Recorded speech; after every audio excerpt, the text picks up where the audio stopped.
نحمدہ ونصلی ونسلم علی رسولہ الکریم اما بعد فاعوذ باللہ من الشیطان الرجیم بسم اللہ الرحمن الرحیم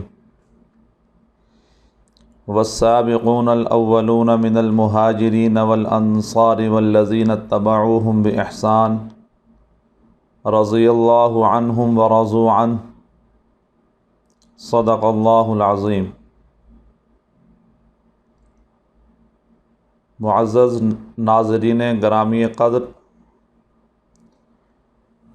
آج کی اس ویڈیو میں ہم حضرت علی رضی اللہ تعالی عنہ کی شہادت کے حوالے سے کچھ معروضات آپ کے گوش گزار کر رہے ہیں۔ ہماری ویڈیو بنانے کا مقصد ناظرین تک صحیح بات کو پہنچانا ہوتا ہے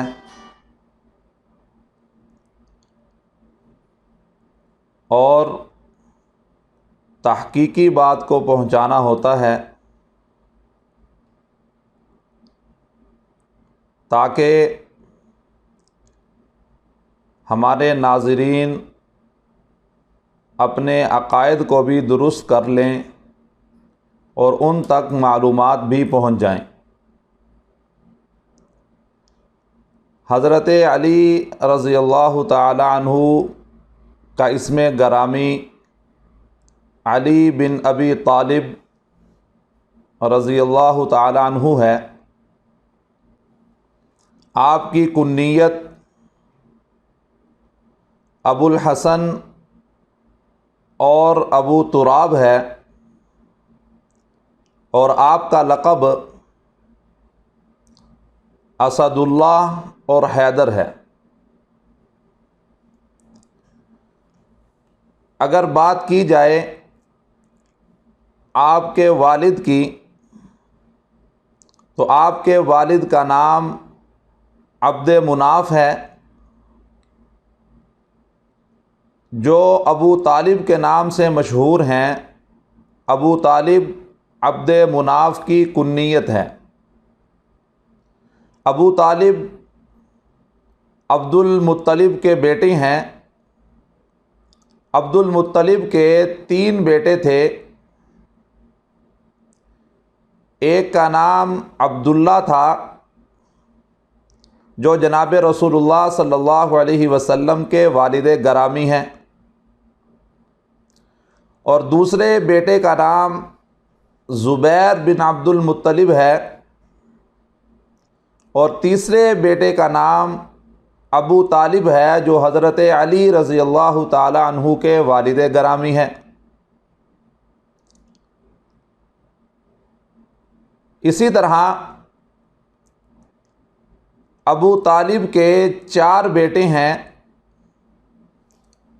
ان میں سے سب سے بڑے بیٹے کا نام طالب ہے، ان سے چھوٹے بیٹے کا نام عقیل ہے، اور تیسرے نمبر پر تیسرے بیٹے کا نام حضرت جعفر ہے، اور چوتھے بیٹے کا نام حضرت علی رضی اللہ تعالیٰ عنہ ہے۔ تو حضرت علی رضی اللہ تعالیٰ عنہ اپنے بھائیوں میں سب سے چھوٹے بھائی تھے۔ جس طرح حضرت فاطمہ رضی اللہ تعالیٰ عنہا آپ صلی اللہ علیہ وسلم کی صاحبزادیوں میں سے سب سے چھوٹی صاحبزادی ہیں۔ حضرت علی رضی اللہ تعالیٰ عنہ اپنے بھائیوں میں سب سے چھوٹے بھائی تھے۔ سب سے بڑے بھائی کا نام، جیسے میں نے پہلے ذکر کیا کہ طالب تھا، یہ غزوہ بدر میں مشرکین مکہ کی طرف سے آپ صلی اللہ علیہ وسلم کے خلاف شریک ہوئے، اور غزوہ بدر میں یہ مارے گئے اور ان کی موت جو تھی وہ کفر پر واقع ہوئی۔ دوسرے نمبر پر جو بھائی ہیں حضرت عقیل رضی اللہ تعالیٰ عنہ، ان کے بارے میں مختلف روایات ہیں۔ بعض روایات کے اندر یہ بات آتی ہے کہ یہ صلح حدیبیہ کے موقع پر مسلمان ہوئے، اور بعض روایات کے اندر یہ بات آتی ہے کہ یہ فتح مکہ سے پہلے مسلمان ہوئے، اور بعض روایات کے اندر یہ بات آتی ہے کہ فتح مکہ کے بعد یہ مسلمان ہوئے اور غزوہ موتا میں یہ شریک ہوئے، اور اپنی پوری عمر اسلام کے اندر گزاری، اور حضرت امیر معاویہ رضی اللہ تعالیٰ عنہ کے دور کے اندر ان کی وفات ہوئی۔ نمبر 3، حضرت جعفر رضی اللہ تعالیٰ عنہ حضرت علی رضی اللہ تعالیٰ عنہ سے بڑے تھے، یہ بھی مسلمان ہوئے، اور اسلام کے اندر جو 2 ہجرتیں ہوئیں یہ ان خوش نصیب لوگوں میں شامل تھے جن لوگوں نے دونوں ہجرتیں فرمائیں، یعنی پہلے ہجرت جو تھی وہ مکہ سے حبشہ کی طرف ہوئی، اور دوسری ہجرت مکہ سے مدینہ کی طرف ہوئی، اور غزوہ موتا کے اندر یہ شریک تھے تو ان کے دونوں بازو شہید ہو گئے، جس کی بنیاد پر آپ صلی اللہ علیہ وسلم نے ان کو 2 لقب عطا فرمائے۔ پہلا لقب ذو الجناحین، یعنی جب یہ ان کے دونوں بازو شہید ہوئے تو آپ صلی اللہ علیہ وسلم نے ارشاد فرمایا حضرت جعفر طیار رضی اللہ تعالیٰ عنہ کی شہادت کے بعد کہ اللہ تبارک و تعالیٰ نے حضرت جعفر کو 2 پر عطا فرمائے، دونوں بازوؤں کی جگہ پر، جن کی وجہ سے وہ جنت میں اڑتے پھر رہے ہیں۔ اسی وجہ سے ان کا لقب ذو الجناحین اور طیار پڑا۔ یہ لقب دونوں جناب رسول اللہ صلی اللہ علیہ وسلم کی طرف سے حضرت جعفر طیار رضی اللہ تعالیٰ عنہ کو ملے۔ حضرت علی رضی اللہ تعالیٰ عنہ ابو طالب کے بیٹوں میں سب سے چھوٹے بیٹے تھے، اور حضرت ابو طالب کی وفات کے بعد اور ان کی زندگی کے اندر یہ آپ صلی اللہ علیہ وسلم کی کفالت میں آ گئے۔ سب سے پہلے اگر بات کی جائے کہ حضرت علی رضی اللہ تعالیٰ عنہ کی پیدائش کی، کہ آپ کا سن پیدائش کیا ہے، اس کے بارے میں تاریخ کے اندر روایات بہت مختلف ہیں، اور صحیح طرح سے کوئی فیصلہ صاحب تاریخ نہیں کر پائے۔ بعض روایات کے اندر یہ بات آتی ہے کہ حضرت علی رضی اللہ تعالیٰ عنہ کی پیدائش واقعہ فیل کے 7 سال کے بعد ہوئی، اور بعض روایات کے اندر یہ بات آتی ہے کہ آپ صلی اللہ علیہ وسلم کی پیدائش کے 30 سال کے بعد حضرت علی رضی اللہ تعالیٰ عنہ پیدا ہوئے، اور بعض روایات کے اندر یہ بات آتی ہے کہ آپ صلی اللہ علیہ وسلم کی بعثت سے 10 سال پہلے حضرت علی رضی اللہ تعالیٰ عنہ کی پیدائش ہوئی۔ لہذا حضرت علی رضی اللہ تعالیٰ عنہ ابو طالب کے گھر پیدا ہوئے، خاندان بنو ہاشم کا ہے، اور حضرت علی رضی اللہ تعالیٰ عنہ وہ واحد شخصیت ہیں کہ جن کے والد گرامی بھی ہاشمی تھے، اور ان کی والدہ بھی ہاشمیہ تھیں۔ حضرت علی رضی اللہ تعالیٰ عنہ کی والدہ کا نام فاطمہ بنت اسد ہے، جو ہاشمیہ عورت تھیں، اور حضرت فاطمہ بنت اسد رضی اللہ تعالیٰ عنہ کو یہ مقام حاصل ہے کہ ان کی شادی ہاشمی خاندان کے اندر ہوئی، جس کی وجہ سے حضرت علی رضی اللہ تعالیٰ عنہ کی پیدائش ہوئی۔ گویا کہ حضرت علی رضی اللہ تعالیٰ عنہ والد کے اعتبار سے بھی ہاشمی ہیں اور والدہ کے اعتبار سے بھی ہاشمی ہیں، اور ہاشمی خاندان کے بہت سارے فضائل ہیں، اور سب سے بڑھ کر فضیلت یہ ہے کہ جناب رسول اللہ صلی اللہ علیہ وسلم ہاشمی خاندان کے اندر پیدا ہوئے۔ اس سے بڑھ کر اور کیا فضیلت ہو سکتی ہے؟ تو حضرت علی رضی اللہ تعالیٰ عنہ ہاشمی خاندان کے سپوت ہیں، اور آپ صلی اللہ علیہ وسلم کی کفالت میں رہے۔ آپ صلی اللہ علیہ وسلم نے خود پرورش حضرت علی رضی اللہ تعالیٰ عنہ کی فرمائی، اور حضرت علی رضی اللہ تعالیٰ عنہ بچوں میں سب سے پہلے اسلام لانے والے بچے تھے، اور یہ بات بھی ذہن کے اندر رہے کہ مردوں کے اندر سب سے پہلے اسلام حضرت سیدنا صدیق اکبر رضی اللہ تعالیٰ عنہ لائے، عورتوں میں سب سے پہلے حضرت خدیجہ رضی اللہ تعالیٰ عنہا اسلام لائیں، بچوں میں سب سے پہلے حضرت علی رضی اللہ تعالیٰ عنہ اسلام لائے، اور غلاموں میں حضرت زید بن حارثہ رضی اللہ تعالیٰ عنہ سب سے پہلے اسلام لائے۔ تو اسلام لانے کے بعد پوری زندگی آپ صلی اللہ علیہ وسلم کے ساتھ رہے،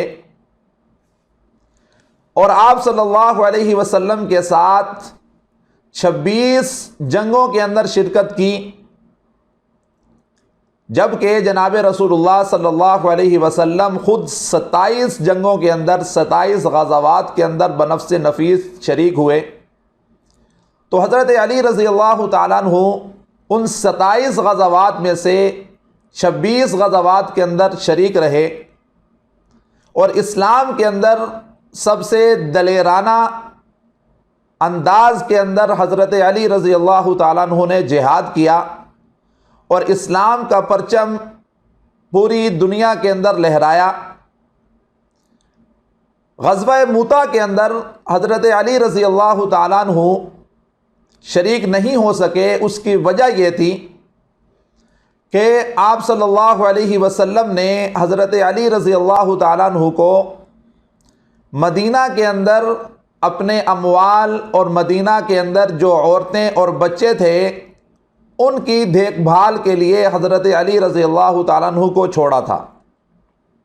تو جب لشکر روانہ ہو گیا تو عورتوں نے دیکھا کہ حضرت علی رضی اللہ تعالیٰ عنہ مدینہ کے اندر ہی ہیں، تو حضرت علی رضی اللہ تعالیٰ عنہ کو طعن کیا کہ کیا وجہ ہے کہ آپ اس غزوہ میں شریک نہیں ہو رہے۔ تو حضرت علی رضی اللہ تعالیٰ عنہ ان کی باتیں سن کر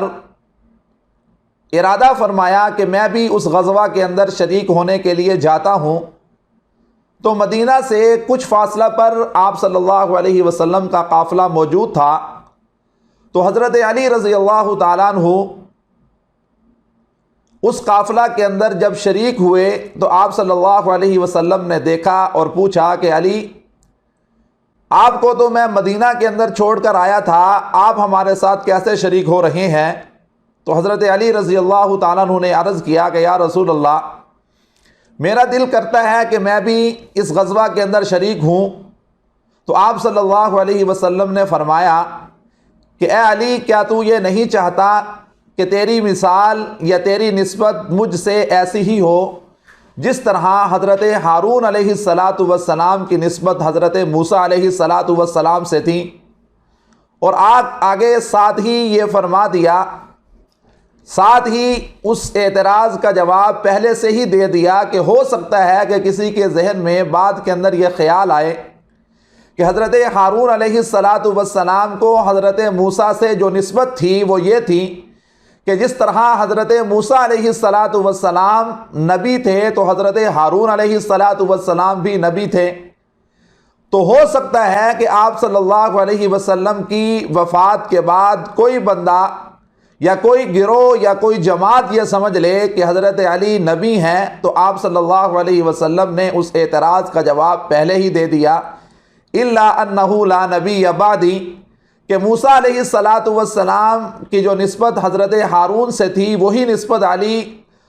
آپ کی مجھ سے ہے، لیکن یہ بات یہ ہے کہ ہارون علیہ السلام تو نبی تھے لیکن میرے بعد کوئی نبی نہیں ہے۔ تو اس شبہ کا ازالہ آپ صلی اللہ علیہ وسلم نے پہلے سے ہی فرما دیا۔ تو یہ ایک بڑی فضیلت کی بات تھی، اور آپ صلی اللہ علیہ وسلم کی زبانی اور اللہ تبارک و تعالی نے قرآن مقدس کے اندر بے شمار جگہ پر فضائل علی کو بیان فرمایا، جیسا کہ تمام صحابہ کے ساتھ حضرت علی بھی شامل ہیں، جیسا کہ میں نے آیت مبارکہ تلاوت فرمائی کہ اللہ تبارک و تعالی نے قرآن پاک کے اندر ارشاد فرمایا، والسابقون الاولون من المہاجرین والانصار والذین اتبعوہم باحسان رضی اللہ عنہم ورضوا عنہ،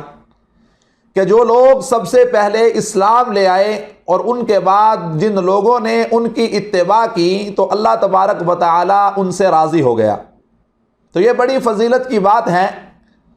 کہ دنیا کے اندر ہی اللہ تبارک و تعالی نے ان لوگوں سے اپنی رضا کا اعلان فرما دیا، رضی اللہ عنہم ورضوا عنہ، اور بہت دوسری جگہ پر بہت سارے مقامات پر رضی اللہ عنہم ورضوا عنہ کے الفاظ اللہ تبارک و تعالی نے صحابہ کرام کے لیے ارشاد فرمائے، جیسا کہ سورۃ بقرہ کے اندر اللہ تبارک و تعالی کا ارشاد ہے، فَإِنْ آمَنُوا بِمِثْلِ مَا آمَنْتُمْ بِهِ فَقَدِ اهْتَدَوْا، کہ اگر تم ایمان لائے جیسا کہ میرے صحابہ ایمان لائے تو تم ہدایت یافتہ ہو جاؤ گے۔ اور یہ بات تو میں پہلے بھی عرض کر چکا کہ حضرت علی رضی اللہ تعالیٰ عنہ ان خوش نصیب لوگوں کے اندر شامل ہیں جو سابقون الاولون تھے، جو سب سے پہلے ایمان لانے والے تھے۔ تو اور اسی طرح اللہ تبارک و تعالی نے انہی صحابہ کے ایمان کو معیار قرار دیا کہ اگر تمہارا ایمان صحابہ کے ایمان جیسا ہوگا تو وہ قابل قبول ہے، اگر وہ صحابہ کے ایمان جیسا ایمان نہیں ہے تو وہ قابل قبول نہیں ہے۔ تمہاری ہدایت مشروط ہے صحابہ کے ایمان کے ساتھ، صحابہ کے ایمان کی طرح اگر ایمان لاؤ گے تو ہدایت کا فیصلہ ہے، اگر صحابہ جیسا ایمان نہیں ہے تو نہ تو ہدایت کا فیصلہ ہے اور نہ ہی اس کے اوپر جنت میں جانے کا وعدہ ہے۔ تو اسی طرح اللہ تبارک و تعالی نے بے شمار جگہ پر صحابہ کے لیے وعدے اور وعدے ارشاد فرمائے، اور صحابہ کے لیے اللہ تبارک و تعالی نے جنت کا وعدہ فرمایا، وَكُلًّا وَعَدَ اللَّهُ الْحُسْنَى، ہر ایک کے لیے جنت کا وعدہ فرمایا۔ حضرت علی رضی اللہ تعالیٰ عنہ ان خوش نصیب صحابہ میں ہیں جن کو آپ صلی اللہ علیہ وسلم نے دنیا کے اندر ہی جنت کی بشارت ارشاد فرمائی تھی، یعنی کہ وہ 10 صحابہ جن کو 10 مبشرہ کہا جاتا ہے، کہ جن کو آپ صلی اللہ علیہ وسلم نے اس دنیا کے اندر جنت کی بشارت دی، حضرت علی رضی اللہ تعالیٰ عنہ کا ان لوگوں میں چوتھا نمبر ہے۔ آپ صلی اللہ علیہ وسلم کی زبانی حضرت علی رضی اللہ تعالیٰ عنہ کے بے شمار فضائل ہیں، جیسا کہ آپ صلی اللہ علیہ وسلم نے ایک حدیث مبارکہ کے اندر ارشاد فرمایا، من کنت مولاہ فعلی مولاہ، کہ جس کا میں سردار ہوں، جس کا میں آقا ہوں، جس کا میں مولا ہوں، علی بھی اس کا آقا اور سردار ہے۔ تو جس طرح لوگوں کے ہاں میری قدر و قیمت ہے، اسی طرح حضرت علی رضی اللہ تعالیٰ عنہ کی بھی قدر و قیمت ہے۔ حضرت علی رضی اللہ تعالیٰ عنہ اس خوشخبری کے اندر بھی شامل ہیں کہ جو اللہ تبارک و تعالیٰ نے قرآن پاک کے اندر ارشاد فرمائی کہ جس وقت آپ صلی اللہ علیہ وسلم نے یہودیوں کو دعوت مباہلہ دی اور حضرت علی رضی اللہ تعالیٰ عنہ آپ صلی اللہ علیہ وسلم کے ساتھ تھے، حضرات حسنین کریمین آپ صلی اللہ علیہ وسلم کے ساتھ تھے، حضرت فاطمہ رضی اللہ تعالیٰ عنہ آپ صلی اللہ علیہ وسلم کے ساتھ تھیں، تو کسی نے یہودیوں کو یہ بتلا دیا کہ جس وقت کوئی بھی نبی اپنی اولاد کو لے کر باہر آ جاتا ہے تو پھر کوئی شخص بھی اس کا مقابلہ نہیں کر سکتا، اگر تم نے بچنا ہے تو آپ صلی اللہ علیہ وسلم کے ساتھ مباہلہ کرنے سے انکار کر دو۔ چونکہ مشرکین مکہ نے یہود و نصارہ سے پوچھا تھا کہ آپ صلی اللہ علیہ وسلم نے ہمیں دعوت مباہلہ دی ہے تو کیا ہم اس دعوت کو قبول کریں؟ تو یہود و نصارہ چونکہ اہل کتاب تھے، وہ کتاب کو جانتے تھے اور آپ صلی اللہ علیہ وسلم کی ساری صفات کا وہ علم رکھتے تھے، تو انہوں نے مشرکین مکہ کو یہ مشورہ دیا کہ نبی سے کبھی بھی مباہلہ نہ کر لینا وگرنہ تم ہلاک ہو جاؤ گے۔ تو یہ بھی از خود فضیلت ہے۔ تو حضرت علی رضی اللہ تعالیٰ عنہ کی ولادت با سعادت ہوئی، تو حضرت علی رضی اللہ تعالیٰ عنہ کی ولادت کے بارے میں بعض روایات کے اندر یہ آتا ہے کہ آپ رضی اللہ تعالیٰ عنہ کی ولادت جو ہے وہ کعبہ کے اندر ہوئی، جبکہ یہ روایت ضعیف ہے۔ تمام علماء نے اس روایت کو ضعیف قرار دیا، اور علماء نے یہ بات لکھی ہے کہ حضرت علی رضی اللہ تعالیٰ عنہ کی ولادت مدینہ کے اندر ایک وادی ہے جس کا نام شعب بنی ہاشم ہے، اس کے اندر ہوئی، اور حضرت فاطمہ بنت اسد رضی اللہ تعالیٰ عنہ نے حضرت علی رضی اللہ تعالیٰ عنہ کا نام اپنے والد کے نام پر رکھا۔ حضرت فاطمہ رضی اللہ تعالیٰ عنہ کے والد کا نام اسد تھا، تو انہوں نے حضرت علی رضی اللہ تعالیٰ عنہ کا نام اسد رکھ دیا۔ اس وقت حضرت علی رضی اللہ تعالیٰ عنہ کے والد حضرت ابو طالب وہاں پر موجود نہیں تھے، تو جب واپس تشریف لائے تو پوچھا کہ بچے کا نام کیا رکھا؟ تو بیوی نے بتایا کہ ان کا نام میں نے اسد رکھا، تو ابو طالب نے اسد سے ان کا نام تبدیل کر کے علی رکھ دیا۔ تو اس طرح سے آپ کا لقب حیدر آپ کی والدہ نے رکھا، یہ والدہ کی طرف سے القابات آپ کو ملے، لہٰذا حضرت علی رضی اللہ تعالیٰ عنہ کی ولادت کے بارے میں یہ جو مشہور ہے کہ مولود کعبہ ہوئے، یہ غیر تحقیق شدہ بات ہے، یہ محققانہ بات نہیں ہے، اور یہ کوئی قابل فضیلت بھی چیز نہیں ہے، اس واسطے کہ آپ صلی اللہ علیہ وسلم نے جو حضرت علی رضی اللہ تعالیٰ عنہ کے بے شمار فضائل ارشاد فرمائے،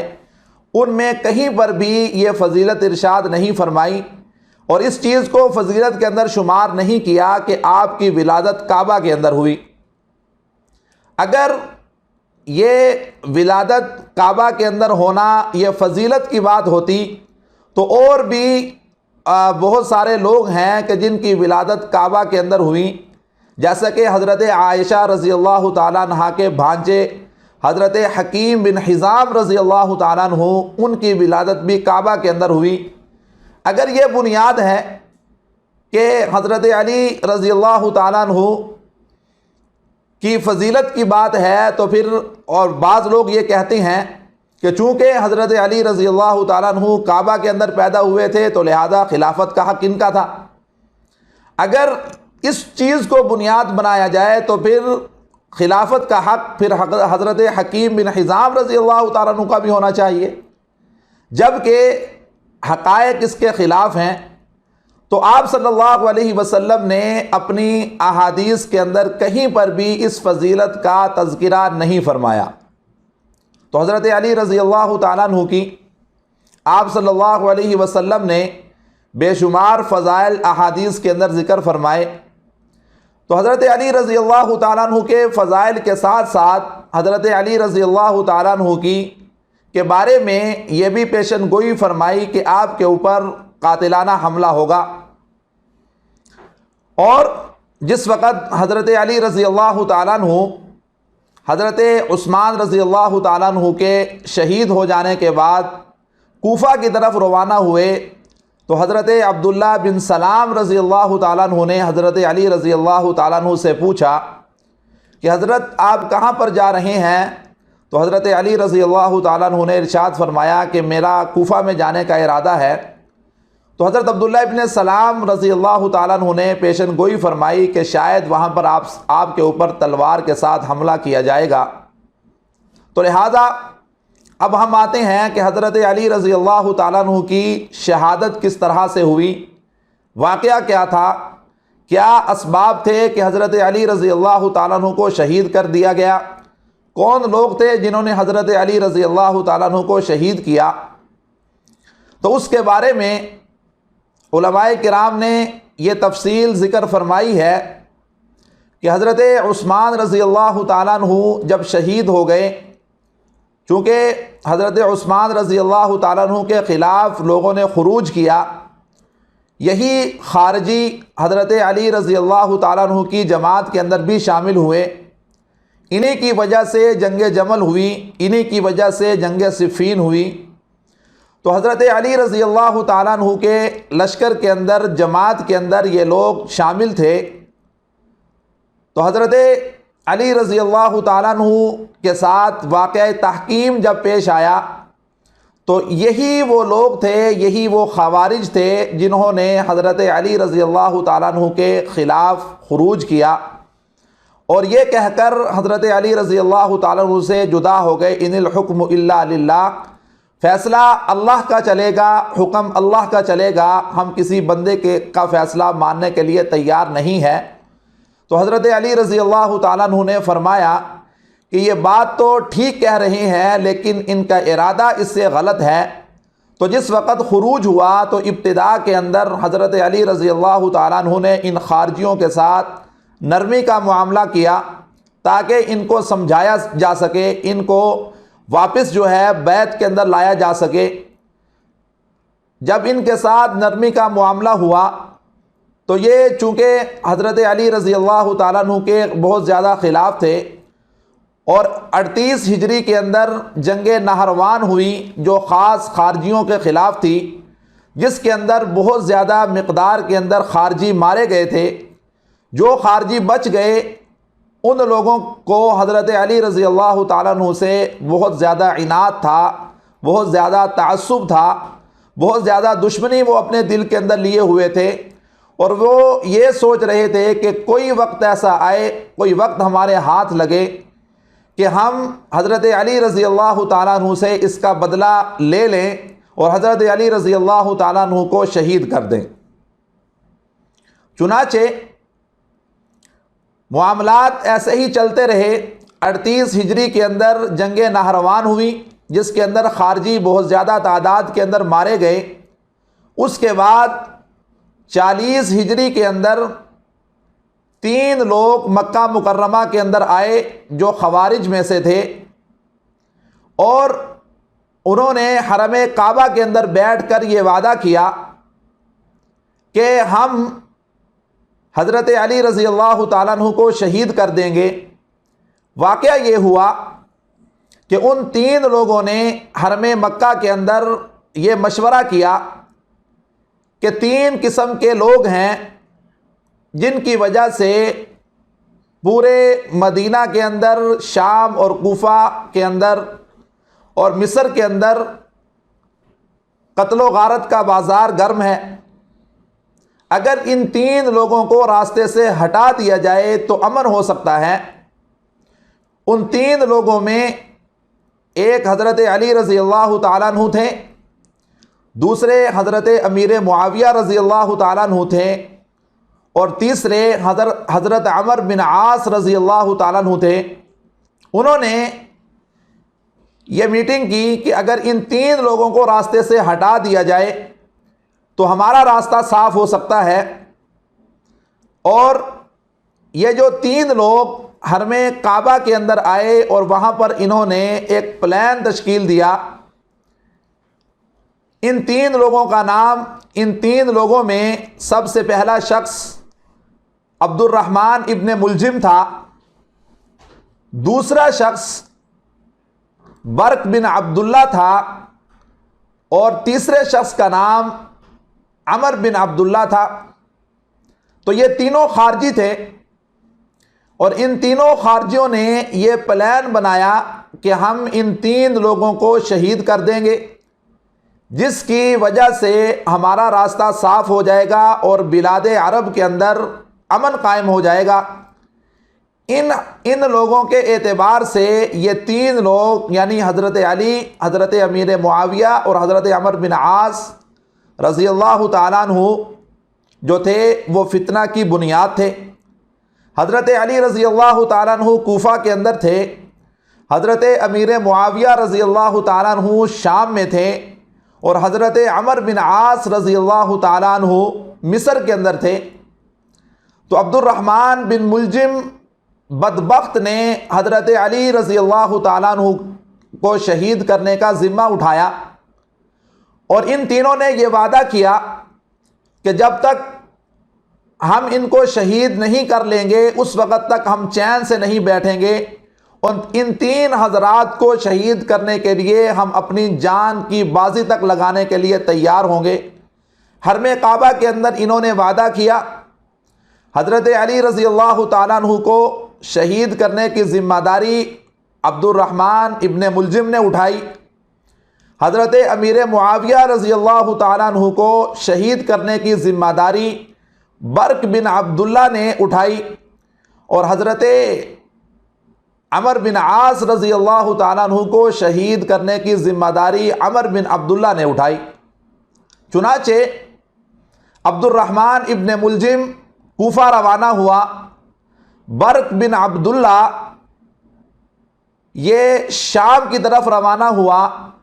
اور عمر بن عبداللہ مصر کی طرف روانہ ہوا۔ اب تینوں اپنی جگہ پر پہنچ گئے۔ 17 رمضان المبارک کو تینوں کے حملہ کرنے کا پلان تھا، تینوں کے حملہ کرنے کا انہوں نے منصوبہ بنایا ہوا تھا۔ 17 رمضان المبارک کو عبد الرحمن ابن ملجم فجر کی نماز سے پہلے اندھیرے کے اندر اپنی خاص تلوار لے کر حملہ آور ہونے کے لیے تیار بیٹھا تھا، اور حضرت علی رضی اللہ تعالیٰ عنہ کی عادت شریفہ یہ تھی کہ صبح کی نماز کے لیے صبح سویرے اٹھتے اور لوگوں کے اندر الصلاۃ الصلاۃ کی صدا لگاتے ہوئے مسجد میں تشریف لاتے۔ تو جیسے ہی حضرت علی رضی اللہ تعالیٰ عنہ نماز کے لیے تشریف لے جا رہے تھے تو اندھیرے کے اندر عبد الرحمن ابن ملجم بدبخت چھپا بیٹھا تھا، جس نے فوراً حضرت علی رضی اللہ تعالیٰ عنہ کے سر کے اوپر وار کیا اور تلوار سر کے اندر گھسا دی، اور وہ تلوار حضرت علی رضی اللہ تعالیٰ عنہ کے سر کے اندر بہت زیادہ اترتی چلی گئی، جس کی بنیاد پر حضرت علی رضی اللہ تعالیٰ عنہ کا خون مبارک نکلا اور داڑھی مبارک تر ہو گئی۔ تو حضرت علی رضی اللہ تعالیٰ عنہ نے حضرت جعدہ رضی اللہ تعالیٰ عنہ کو حکم دیا کہ وہ لوگوں کو نماز پڑھائیں، اور عبد الرحمن ابن ملجم بدبخت کو پکڑ لیا گیا، اور حضرت علی رضی اللہ تعالیٰ عنہ نے یہ حکم ارشاد فرمایا کہ اگر میں ٹھیک ہو گیا تو میں خود اس سے بدلہ لے لوں گا، اور اگر میں اس زخم کی وجہ سے شہید ہو گیا تو میرے قصاص کے طور پر اس کو قتل کر دیا جائے۔ دوسرا شخص برق بن عبداللہ حضرت امیر معاویہ رضی اللہ تعالیٰ عنہ پر حملہ آور ہوا، تو جب وہ حملہ کرنے لگا تو حضرت امیر معاویہ رضی اللہ تعالیٰ عنہ بھاگے، جس کی وجہ سے حضرت امیر معاویہ رضی اللہ تعالیٰ عنہ کی سرین پر تلوار لگی اور گہرا زخم آ گیا۔ تو حضرت امیر معاویہ رضی اللہ تعالیٰ عنہ علاج معالجہ کے بعد ٹھیک ہو گئے، اور برق بن عبداللہ کو پکڑ لیا گیا اور اس خارجی کو قتل کر دیا گیا۔ حضرت عمر بن عاص رضی اللہ تعالیٰ عنہ اتفاقاً اس دن بیمار تھے، تو اپنی جگہ نماز پڑھانے کے لیے خارجہ بن صبیبہ رضی اللہ تعالیٰ عنہ کو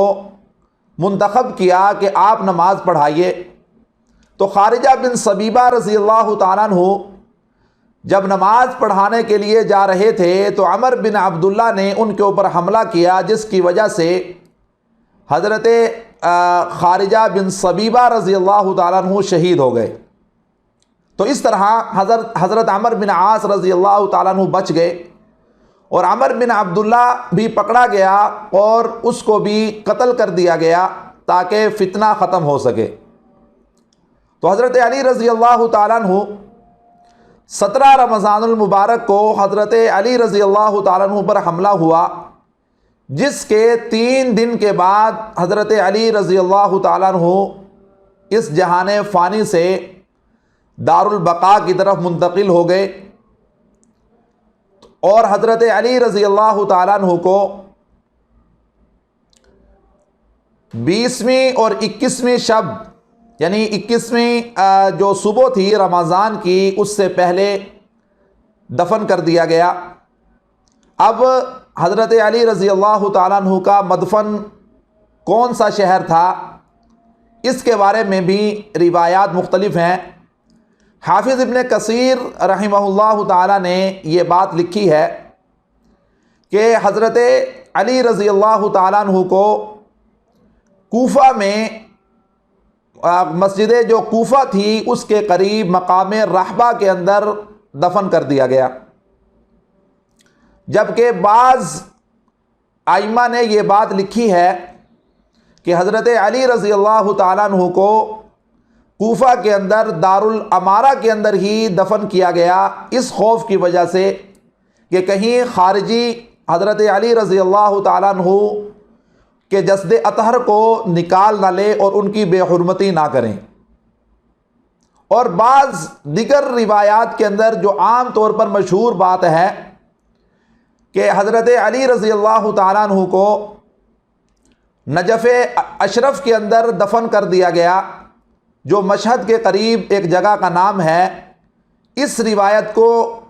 محققین علماء نے تسلیم نہیں کیا، جس کی بنیاد پر یہ روایت ضعیف قرار دے دی گئی اور یہ واقعہ حقیقت کے خلاف قرار دے دیا گیا۔ اور بعض روایات کے اندر یہ بات مشہور ہے کہ حضرت علی رضی اللہ تعالیٰ عنہ کہ جس جسد اطہر کو ایک سواری پر لاد کر چھوڑ دیا گیا، پھر اس سواری کا کچھ پتہ نہیں کہ وہ کہاں گئی۔ تو یہ بات عقل کے بھی خلاف ہے، نقل کے بھی خلاف ہے اور شریعت کے بھی خلاف ہے، تو اس کا حقیقت سے کوئی تعلق نہیں ہے،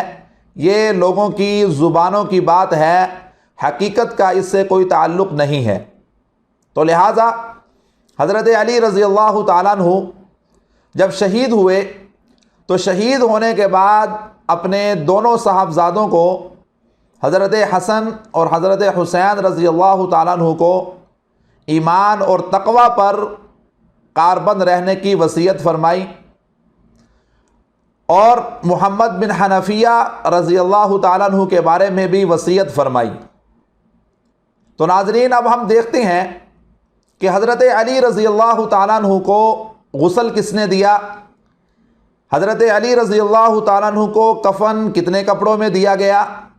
حضرت علی رضی اللہ تعالیٰ عنہ کا جنازہ کس نے پڑھایا۔ تو اس کے بارے میں محقق بات یہ ہے کہ حضرت علی رضی اللہ تعالیٰ عنہ کو حضرات حسنین کریمین اور حضرت علی رضی اللہ تعالیٰ عنہ کے بھتیجے حضرت جعفر طیار رضی اللہ تعالیٰ عنہ کے بیٹے حضرت عبداللہ بن جعفر رضی اللہ تعالیٰ عنہ نے غسل دیا، اور حضرت علی رضی اللہ تعالیٰ عنہ کو 3 کپڑوں کے اندر جو ہے وہ کفن دیا گیا، اور اس کے بعد حضرت علی رضی اللہ تعالیٰ عنہ کا جنازہ حضرت حسن رضی اللہ تعالیٰ عنہ نے پڑھایا، جو 4 تکبیروں پر مشتمل تھا۔ 5 تکبیروں والا جنازہ حضرت علی رضی اللہ تعالیٰ عنہ کا نہیں پڑھایا گیا۔ حضرت حسن رضی اللہ تعالیٰ عنہ نے حضرت علی رضی اللہ تعالیٰ عنہ کا جنازہ پڑھایا۔ اور حضرت علی رضی اللہ تعالیٰ عنہ کے جنازہ پڑھانے کے بعد استخلاف کا مسئلہ آیا. جو لوگوں نے حضرت علی رضی اللہ تعالیٰ عنہ پر حملہ ہونے کے بعد دریافت کیا تھا کہ حضرت آپ کے بعد خلیفہ کس کو بنایا جائے، تو حضرت علی رضی اللہ تعالیٰ عنہ نے ارشاد فرمایا کہ میں تم کو اسی حالت میں چھوڑ کر جانا چاہتا ہوں جس حالت میں ہمیں جناب رسول اللہ صلی اللہ علیہ وسلم چھوڑ کر گئے تھے، کہ آپ صلی اللہ علیہ وسلم نے اپنے دنیا سے رخصت ہو جانے سے پہلے اپنا خلیفہ مقرر نہیں کیا تھا. تو میں بھی اپنا کوئی خلیفہ مقرر نہیں کرنا چاہتا، میں بھی اپنے بعد والے لوگوں پر یہ معاملہ چھوڑنا چاہتا ہوں. تو جس کو وہ مناسب سمجھیں اس کو وہ اپنا خلیفہ منتخب کریں. چنانچہ حضرت علی رضی اللہ تعالیٰ عنہ کی شہادت کے بعد حضرت حسن رضی اللہ تعالیٰ عنہ کو خلیفہ بنایا گیا، اور حضرت حسن رضی اللہ تعالیٰ عنہ کے ہاتھ پر لوگوں نے بیعت خلافت کی. تو یہ تھا حضرت علی رضی اللہ تعالیٰ عنہ کی شہادت کا واقعہ جو محققین علماء نے ذکر کیا. تو اس کے بارے میں ایک اور بات جو حضرت علی رضی اللہ تعالیٰ عنہ کے حوالہ سے جو مسئلہ عام لوگوں کے اندر بڑا مشہور اور شائع ہے کہ حضرت علی رضی اللہ تعالیٰ عنہ کو لوگوں نے وہ مقام دیا، اس مقام تک حضرت علی رضی اللہ تعالیٰ عنہ کو لے گئے جو شرک کا مقام بن جاتا ہے. آپ صلی اللہ علیہ وسلم نے حضرت علی رضی اللہ تعالیٰ عنہ سے فرمایا تھا کہ علی، تیری مثال حضرت عیسیٰ علیہ السلام جیسی ہے. حضرت عیسیٰ علیہ السلام کی وجہ سے بھی دو گروہ جو تھے وہ گمراہ ہوئے تھے، اور آپ کی وجہ سے بھی دو گروہ جو ہیں وہ گمراہ ہو جائیں گے. حضرت عیسیٰ علیہ السلام کی اگر بات کی جائے کہ وہ کون سے دو گروہ تھے جو گمراہ ہوئے تھے، ایک گروہ وہ تھا کہ جنہوں نے حضرت عیسیٰ علیہ السلام کو خدا بنا کر پیش کیا. نعوذ باللہ، حضرت عیسیٰ علیہ السلام کو خدا کا بیٹا کہا. اور دوسری قسم کے وہ لوگ تھے جنہوں نے حضرت عیسیٰ علیہ السلام کو اس درجہ گرا دیا، اتنا گرا دیا کہ آپ علیہ السلام کو شہید کرنے کے در پہ ہوئے. تو اسی طرح حضرت علی رضی اللہ تعالیٰ عنہ کے بارے میں بھی دو قسم کے لوگ، دو گروہ جو ہیں وہ گمراہ ہوئے. ایک گروہ وہ ہے کہ جنہوں نے حضرت علی رضی اللہ تعالیٰ عنہ کو خدا کا درجہ دے دیا اور بلا واسطہ ڈائریکٹ حضرت علی رضی اللہ تعالیٰ عنہ سے مدد مانگنے لگے. تو یہ لوگ بھی گمراہ ہیں. اور وہ لوگ جو حضرت علی رضی اللہ تعالیٰ عنہ کے در پہ ہوئے، ان کے خلاف ہوئے، جن کو خارجی کہا جاتا ہے، وہ لوگ بھی گمراہ ہوئے. تو حضرت علی رضی اللہ تعالیٰ عنہ کی ولایت اپنی جگہ پر، حضرت علی رضی اللہ تعالیٰ عنہ کے کمالات اپنی جگہ پر، حضرت علی رضی اللہ تعالیٰ عنہ کے مناصب اپنی جگہ پر، حضرت علی رضی اللہ تعالیٰ عنہ کے خصائل اپنی جگہ پر. لیکن ان تمام مناصب، ان تمام جو ہیں فضائل کے باوجود حضرت علی رضی اللہ تعالیٰ عنہ ایک بشر ہیں، ایک انسان ہیں، ولایت میں اعلیٰ مقام ہے. آپ صلی اللہ علیہ وسلم نے حضرت علی رضی اللہ تعالیٰ عنہ کے بارے میں فرمایا، انا مدینۃ العلم وعلی بابھا. حضرت علی رضی اللہ تعالیٰ عنہ کے بارے میں فرمایا، واقضاہم علی. حضرت علی رضی اللہ تعالیٰ عنہ کے بارے میں فرمایا کہ تیری نسبت مجھ سے ایسے ہے جیسے کہ حضرت ہارون کی حضرت موسیٰ علیہ السلام سے تھی. حضرت علی رضی اللہ تعالیٰ عنہ کے بارے میں فرمایا، من کنت مولاہ فعلی مولاہ. حضرت علی رضی اللہ تعالیٰ عنہ کو اپنے لخت جگر عطا فرمائی. حضرت علی رضی اللہ تعالیٰ عنہ کو اس دنیا کے اندر جنت کی بشارت عطا فرمائی. حضرت علی رضی اللہ تعالیٰ عنہ کی پرورش خود فرمائی. یہ فضائل اور کمالات اپنی جگہ پر، اور ولایت کا سلسلہ حضرت علی رضی اللہ تعالیٰ عنہ سے چلا.